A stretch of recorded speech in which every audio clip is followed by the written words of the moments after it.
Hola, te damos la bienvenida a una edición más de UNAIDS LAC Update. Hoy hablaremos del informe de ONU-SIDA sobre el VIH-Sida de 2023, la actualización mundial del SIDA, con Luisa Cabal, la directora regional de ONU-SIDA para América Latina y el Caribe. Gracias, Luisa, por estar aquí. Quería empezar preguntándote sobre los mensajes clave de este informe, considerando que por ejemplo, en América Latina hemos visto un aumento del 8% de nuevas infecciones de VIH desde el 2010, en una dirección opuesta a la tendencia mundial. ¿Cómo podemos leer estos tipos de datos y qué mensajes trae el informe? Muchas gracias, Daniel, y un placer estar haciendo esta emisión sobre el informe para UNAIDS LAC. El informe de este año nos muestra en un tono positivo que acabar con el SIDA es una decisión política y financiera que los países y líderes que siguen este compromiso y este camino están logrando resultados extraordinarios. Nos muestra que los países que ponen a las personas, a las comunidades en el centro de la política, de los programas, están liderando en el mundo un cambio hacia el fin del SIDA para el 2030.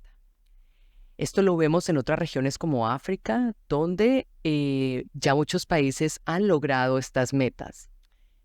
En América Latina, por ejemplo, Brasil, Chile, Guatemala y Uruguay están cerca de alcanzar lo que llamamos 2 de las metas del 95. Son 3 95.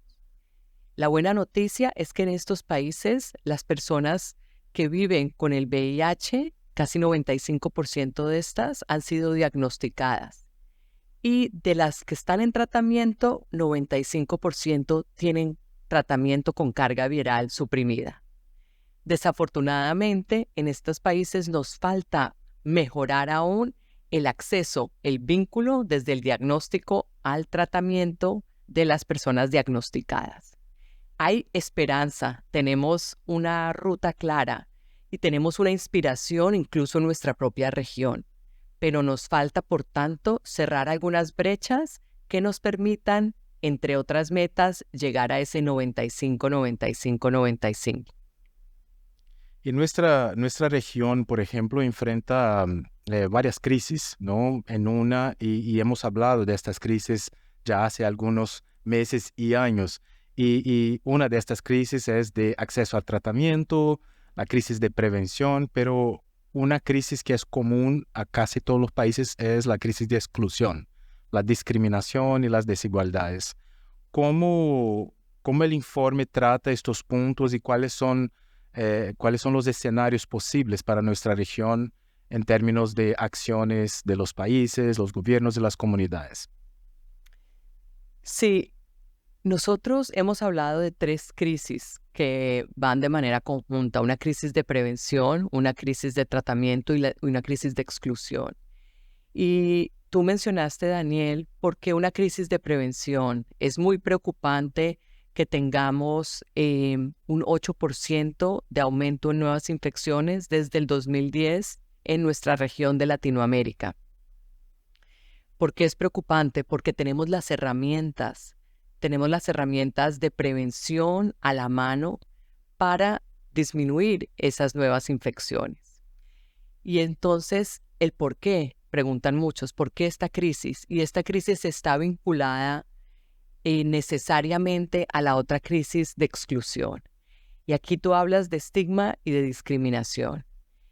Y resulta que por qué nos estamos quedando atrás, no solo en prevención y en acceder a servicios, o por qué tenemos diagnósticos tardíos en nuestra región. Y es porque las personas, y en particular personas que son de poblaciones clave, como sabemos, las poblaciones clave es un término que agrupa a aquellos que están más impactados por la epidemia en términos epidemiológicos.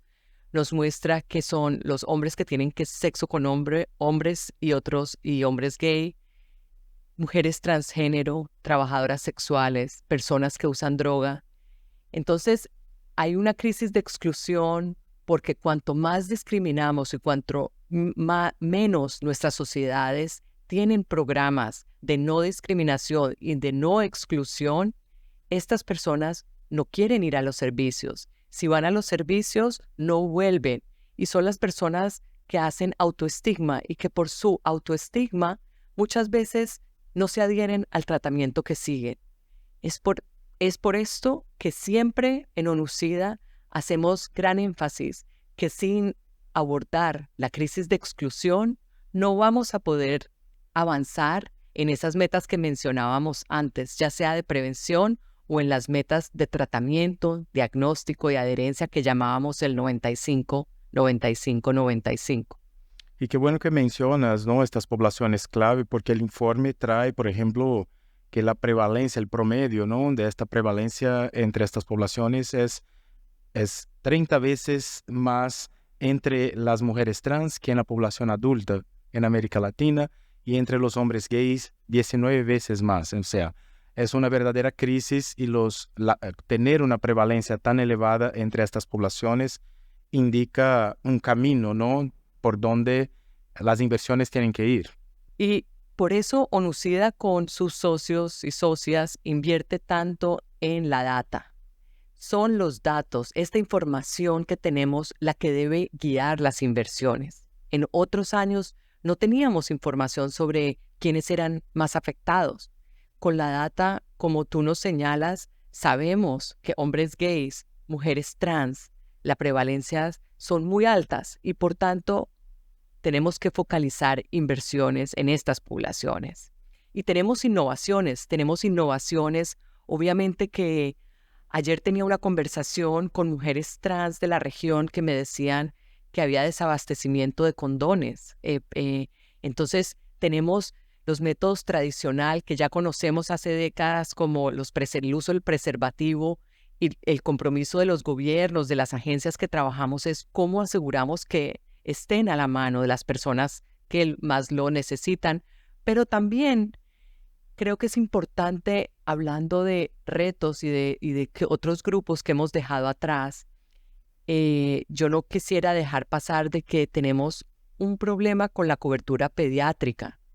Tanto en Latinoamérica como en el Caribe, solamente el 39% de los niños que viven con el VIH recibieron tratamiento en 2022, frente al 72% de los adultos en América Latina y 68% en el Caribe.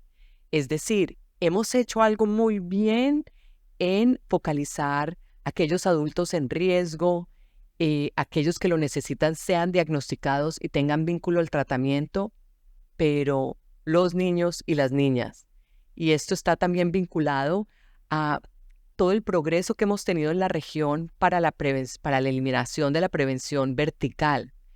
Y este es uno de los casos, a veces nos olvidamos de la pandemia del COVID-19, pero este es uno de los casos donde teníamos tanto progreso en términos de la cobertura a mujeres embarazadas, y hemos tenido también un retroceso. Solo para poner un ejemplo, la cobertura de la prevención de la transmisión vertical ha disminuido al 64% cuando estábamos en el 67% en 2019. Es decir, tuvo un impacto el COVID-19. Y entonces, el llamado no es a la inacción.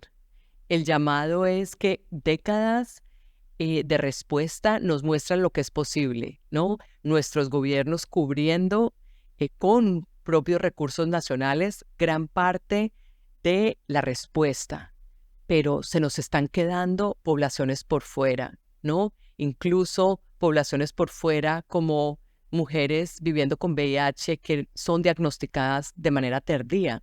¿Por qué estamos fallando ahí en esos diagnósticos hacia mujeres viviendo con VIH? Hay algunos grupos poblacionales que nos están diciendo: tenemos que mirar las estrategias para que no se queden atrás.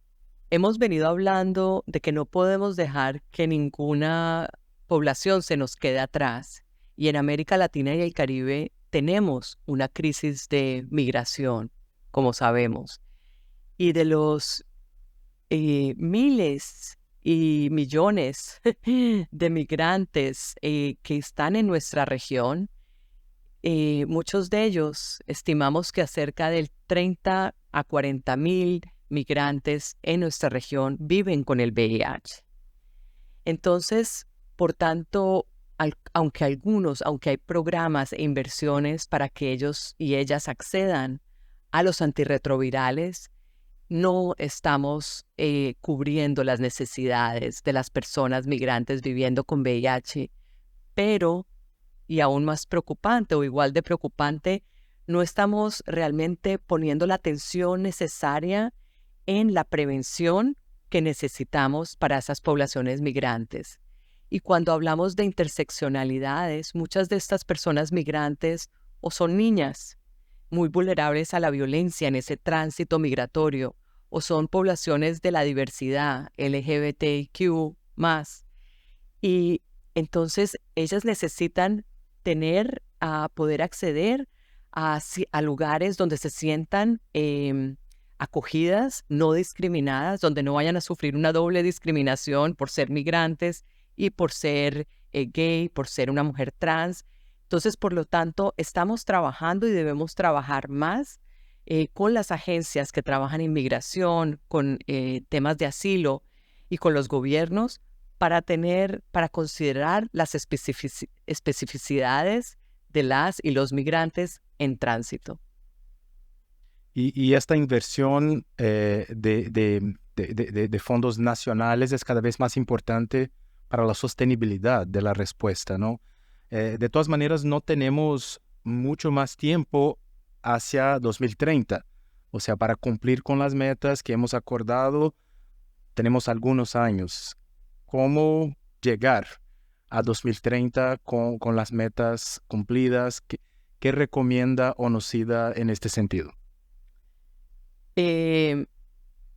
Hacer las cosas como las venimos haciendo no es suficiente. No podemos ser complacientes y por eso hay que poner el pie en el acelerador. Ese es mi mensaje para estos años que nos quedan de aquí al 2030.